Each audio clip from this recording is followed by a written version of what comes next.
What is cancel culture and why is it so important? Hi, I'm Paul and this is my series on English words and expressions they never bothered to teach me in school. So it's relatively new. I think the term cancel culture started somewhere in 2010 along the rise of the Me Too movement. And it's publicly withdrawing your support for organizations, for individuals, for ideas, for political parties maybe that you no longer agree with. It's you as a consumer, as an individual, putting your foot down. You draw a line in the sand. It's here and no further. I no longer agree with you.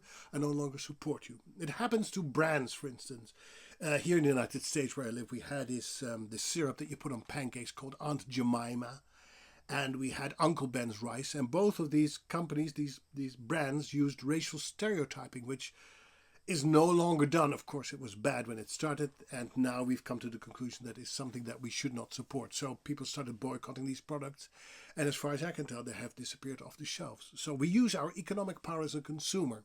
Because I think we have two big powers. The one is the power of the ballot. We can vote government in or out, expressing our opinion about the direction of the economy, society, etc., etc.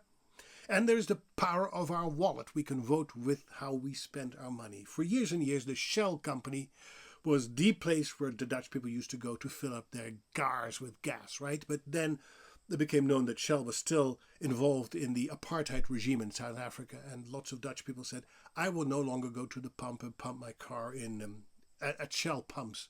We no longer want to be associated with this brand. Now it can happen to individuals as well. The comedian Kevin Hart was asked to host the Oscars, remember that? And then he had to withdraw because some, I think, emails surfaced from the past where he used some homophobic slurs or tweets. I don't know, but the upheaval, the uproar was so big that the company that was organizing the Oscars said, we don't want to broadcast this. If it's so controversial, we're going to make sure that Kevin Hart will no longer host the Oscars. The same thing happened with Kevin Spacey, the famous actor, when he was accused of SA and misconduct in that area.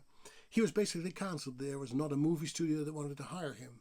Now, CBS has just cancelled The Late Show with Stephen Colbert because of political pressure, or so they say. And just recently, Jimmy Kimmel, the Kimmel Show, was put on hiatus indefinitely. He was cancelled over remarks about right-wing influencer Charlie Kirk.